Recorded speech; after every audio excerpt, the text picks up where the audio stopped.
జై శ్రీరామ్. శ్రీమాత్రే నమః. శ్రీ గురుభ్యో నమః. 2024 సంవత్సరము ఫిబ్రవరి మాసంలో 6వ తారీఖు నుంచి అలాగే మార్చి 15వ తారీఖు వరకు కూడా కుజ భగవానుడు మకర రాశిలో సంచారం జరుగుతూ ఉంది. మకర రాశిలో ఆయన సంచారము చాలా చక్కటి విశేషాన్ని సంతరించుకుంటుంది. అయితే ఏంటి ఆ సిగ్నిఫికెన్స్? ఇప్పుడు ఆయన 4 రాశుల్లో సంచారము ఖచ్చితంగా కొన్ని విశేషాంశాలను కలగజేస్తుంది ద్వాదశ రాశుల వాళ్ళకి. ఆ రాశులు ఏంటి? మేషరాశిలో ఆయన సంచారం చేసిన, కర్కాటక రాశిలో సంచారం చేసిన, వృశ్చిక రాశిలో సంచారం చేసిన, మకర రాశిలో సంచారం చేసినా సరే చాలా సిగ్నిఫికెన్స్ ఈ రాశుల్లో సంచారం చేయడం వల్ల ఉంటుంది.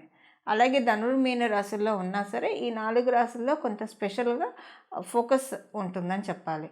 మరీ ప్రత్యేకించి మకర రాశిలో ఆయన సంచారము మిగతా అన్ని రాశుల కంటే కూడా హైలైట్ అని చెప్పాలి. ఎందుకు హైలైట్ అంటే మకర రాశిలో ఆయనకి కొన్ని దృష్టిలు ఉంటాయి. 3 దృష్టిలు ఉంటాయి. నాలుగవ స్థానం మీద దృష్టి పెడతాడు, సప్తమ స్థానం మీద దృష్టి పెడతాడు, అష్టమ స్థానం మీద దృష్టి పెడతాడు. మకర రాశిలో ఇప్పుడు ఆయన ఉండి 4వ స్థానం అంటే మేషరాశి మీద దృష్టి పెట్టాడు. మేషరాశి అంటే ఆయన స్వక్షేత్రము, అంటే ఆయన రాశిని ఆయన చూస్తున్నారు. అలాగే సప్తమ దృష్టితోటి కర్కాటక రాశిని చూస్తూ ఉన్నారు, అష్టమ దృష్టితోటి సింహరాశిని చూస్తూ ఉన్నారు. ఇప్పుడు ఆయన రాశి మీద ఆయన దృష్టి పెట్టడం చాలా మంచిది. అలాగే కాలపురుషుడి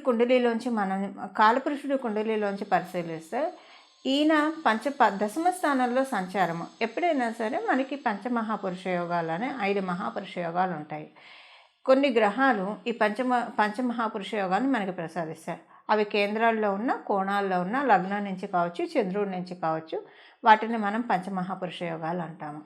ఇప్పుడు మకర రాశిలో ఆయన పంచమహాపురుష యోగాల్లో ఒకటైన రుచిక మహాపురుష యోగాన్ని ప్రసాదిస్తూ ఉన్నాడు.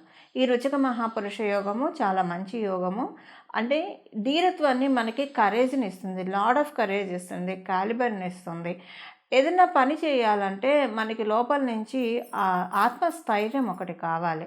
ఆ పని చేయాలంటే మనకు ఒక సెల్ఫ్ డ్రైవ్ ఉండాలి. సెల్ఫ్ డ్రైవ్ ఉంటేనే దేనికి జంకకుండా బొంకకుండా మన పనులు మనం చక్కగా తీసుకొని వెళ్తాము.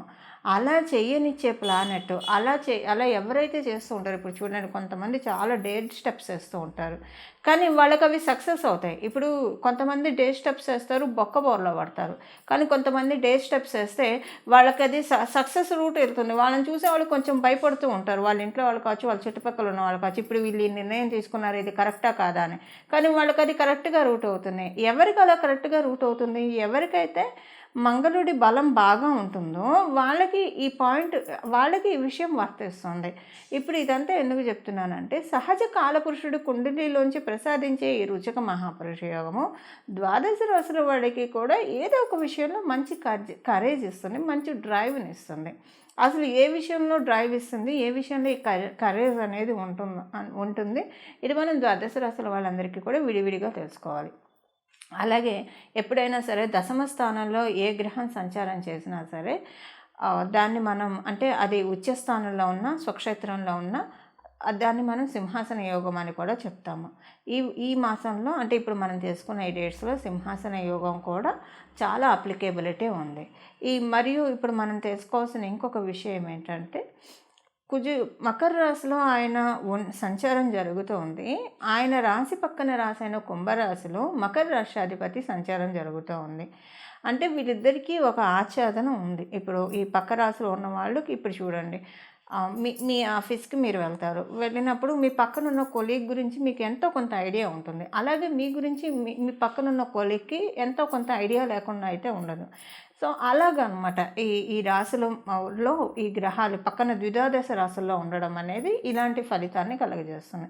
ఇప్పుడు కుజుడి నుంచి ద్వితీయంలో శనీశ్వరుడు ఉన్నాడు, శనీశ్వరుడి నుంచి వ్యయంలో ద్వాదశంలో కుజ భగవానుడు ఉన్నాడు. సో ఈ గోచర గ్రహస్థితుల రీత్యా కుజ భగవానుడు చాలా ఫైర్తో ఉన్నాడు, చాలా అగ్రెషన్తో ఉన్నాడు. మకర రాశి అంటే ఆయన చాలా హ్యాపీయెస్ట్ మోడ్లో ఉన్నాడు. ఈ హ్యాపీయెస్ట్ మోడ్లో ఉంటూ ద్వాదశ రాశుల వాళ్ళకి ఎలాంటి ఫలితాన్ని ప్రసాదించబోతున్నాడు? డెఫినెట్గా అందరికీ ప్లస్ పాయింట్సే ఉంటాయి. ఆ ప్లస్ పాయింట్స్ ఏంటి, ఏ విషయాల్లో ప్లస్ అనేది టూకీగా మనం ద్వాదశ రాశుల వాళ్ళందరికీ కూడా తెలుసుకుందాము. అలాగే మీ జన్మజాతకంలో రుచిక మహాపురుష యోగంతో మీరు పుట్టి ఉంటే కనుక ఇది మీకు ఇంకా ప్లస్ అవుతుంది, చాలా మంచి ప్లస్ అవుతుంది. లేదా ఇప్పుడు మీకు కనుక కుజమహాదశ జరుగుతూ ఉంటే, అంటే మంగళుడి దశ కనుక మీకు జరుగుతుంటే ఇప్పుడు ఈ ట్రాన్సిట్ నిస్సందేహంగా ఒక ప్లస్ అవుతుంది. దశానదుడు కాకపోయినా అంతర్దశలో అయినా కుజుడు మీకు ఇప్పుడు కుజమహాదశ కుజ అంతర్దశ జరుగుతున్నా ఇది మీకు ప్లస్ అవుతుంది. మీ జన్మజాతకంలో రుచిక మహాపురుష యోగం ఉన్నా ఇది ప్లస్ అవుతుంది. లేదా మీ జన్మజాతకంలో రుచిక మహాపురుష యోగం లేకపోయినా కుజుడు స్ట్రాంగ్గా ఉంటే కూడా మీకు ఇది వర్తిస్తుంది. ఈ యోగం ఇప్పుడు అంటే మిగతా వాళ్ళతో మనం పోలిస్తే కనుక ఇంకా కొంత 3 5 10 ఎక్కువగా మీకు యోగిస్తుందని అర్థము. ఇక మనము ఒక్కొక్క రాశి వాళ్ళకి ఒక్కొక్క రాశి వాళ్ళకి ఏ ఫలితాన్ని ఆయన ప్రసాదిస్తున్నాడు అన్న అంశాన్ని మనం తెలుసుకుందాం. మకర రాశి, మీ రాశిలో ఉంటూనే ఆయన ఈ ఫలితాలు ద్వాదశ రాశుల వాళ్ళకి, ద్వాదశ లగ్నాల వాళ్ళకి ప్రసాదిస్తూ ఉన్నాడు. మీకు లాభాధిపతి మరియు చతుర్థాధిపతి అయ్యాడు. గృహలబ్ధి ఉంటుంది. అద్దింటికి మారచ్చు, మీరు అద్దింటి నుంచి అద్దింటికి మారచ్చు. సొంత ఇంట్లో కూడా మీరున్నా సరే, అంటే ఆ సొంత ఇల్లు కొనుక్కోవడానికి అవకాశం ఉంది. లేదంటే ఏదైనా ఒక కన్స్ట్రక్షన్కి అవకాశం చక్కగా ఉంది. కన్స్ట్రక్షన్ చేయడానికి కావచ్చు, కన్స్ట్రక్షన్ చేయడానికి కాకపోతే ఏదైనా ఒకటి ప్రాపర్టీ కొనడానికి అవకాశం బాగా ఉంది. మీరు కనుక ఇంజనీర్స్ అయితే ఈ ట్రాన్సిట్ మీకు చాలా యోగదాయకంగా ఉంటుంది. మీ తల్లిగారికి చాలా చక్కటి శుభ సమయము. మీ తల్లిగారికి ఏమన్నా ఆరోగ్య సమస్యలు ఉంటే అవన్నీ సెటరేట్ అయ్యే మంచి సమయము. ఇంట్లో కూర్చొని ఈ వారం మీరు ఎక్కువ పనులు చేస్తారంటే ఆఫీస్కి వెళ్ళొచ్చు, వ్యాపార స్థలానికి వెళ్ళొచ్చు. అలాగే ఆ రెండిటికి వెళ్ళి చివరికి మనం తిరిగి రావాల్సిన ఇంటికే. అయితే ఇప్పుడు ఈ ట్రాన్సిట్లో మీరు ఎక్కడికి వెళ్ళినా సరే ఇంటికి వచ్చిన తర్వాత మీ బిజినెస్ గురించి కావచ్చు, లేదా మీ ఉద్యోగం గురించి కావచ్చు, కొన్ని ప్రణాళిక అంటే కొన్ని వర్కౌట్స్ చేస్తారు. ఏం చేస్తే మీ బిజినెస్లో మీకు ఇంప్రూవ్మెంట్ ఉంటుంది, ఏం చేస్తే మీకు ఉద్యోగంలో ఇంప్రూవ్మెంట్స్ ఉంటాయి, దాని గురించి తీవ్రంగా ఆలోచించి దానికి సంబంధించిన స్టెప్స్ వేయడానికి అవకాశం చాలా అనుకూలంగా ఉంది. మీ స్పౌస్కి కొంత స్వల్పంగా హెల్త్ ప్రాబ్లమ్స్ రావడానికి అవకాశం ఉంది. ఈ విషయంలో కొంచెం జాగ్రత్తగా ఉండాలి. ఒకవేళ వారి జాతక బలం ప్రకారం అది లేకపోతే ఈ పాయింట్ మీరు ఇగ్నోర్ చేయొచ్చు.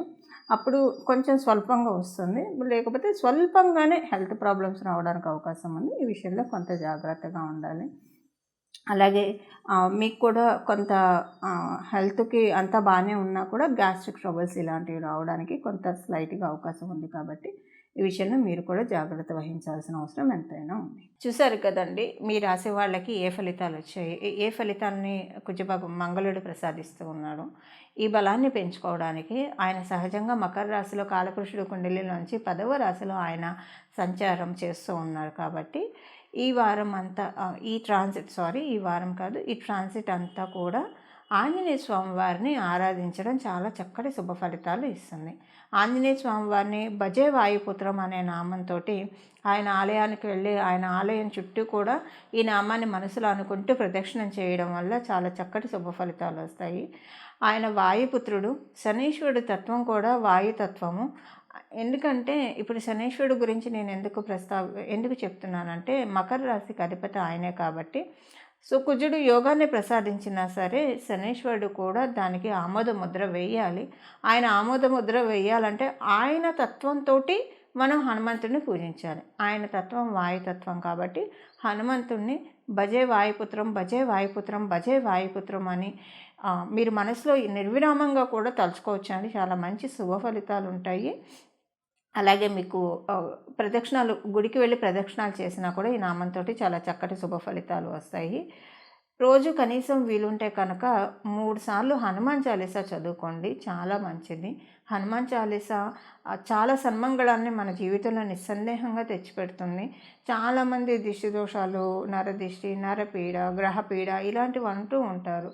ఇలాంటి వాటన్నిటిలోంచి మనల్ని గట్టెక్కించే సులభమైన చాలీస ఏదైనా ఉందంటే అది నిస్సందేహంగా హనుమాన్ చాలీస. ఎందుకంటే ఆయన తోకతోటి జాడించి కొడతాడు. దుష్ట శకునాల్ని కావచ్చు, దుస్వప్నాల్ని కావచ్చు, నరదిష్టిని కావచ్చు, గ్రహ పీడని కావచ్చు, ఆయన తోకతోటి కొడతాడు కాబట్టి అవేవి కూడా మన దరికి రాకుండా ప్రొటెక్ట్ చేస్తూ ఉంటాడు. అంటే మనం హనుమంతుడి యొక్క ప్రొటెక్షన్లో ఉంటాము. ఇది ప్రతిరోజు కూడా 3 సార్లు చదువుకుంటే మంచిది హనుమాన్ చాలీస. ఇప్పుడు ప్రత్యేకించి మీరు ఎలాగోలా టైం చూసుకొని 3 సార్లు అంటే మ్యాక్సిమము ఒక అంటే బాగా ఫ్లూయెంట్గా వచ్చిన వాళ్ళకైతే కనుక ఒక 8 మినిట్స్ అలా సరిపోతుంది. రాని వాళ్ళకైతే మేబీ ఒక 15-20 నిమిషాలు పడుతుంది. ఒక రోజులో 15-20 నిమిషాలు మన కోసం మనం కేటాయించుకోవాలి. మన కోసం మనం కేటాయించుకోవడం అంటే భగవంతుడి ప్రార్థనకి కేటాయించాలి. ఇలా హనుమంతుడికి మీరు ఇప్పుడు కనుక ప్రార్థన చేస్తే మళ్ళీ వచ్చే సంవత్సరం వరకు కూడా నరదిష్టి, నరపీడ ఇలాంటివి ఏం లేకుండా కాపాడబట్టడానికి చాలా చక్కటి అవకాశం ఉంటుంది. మంగళం. నమో భగవతే వాసుదేవాయ.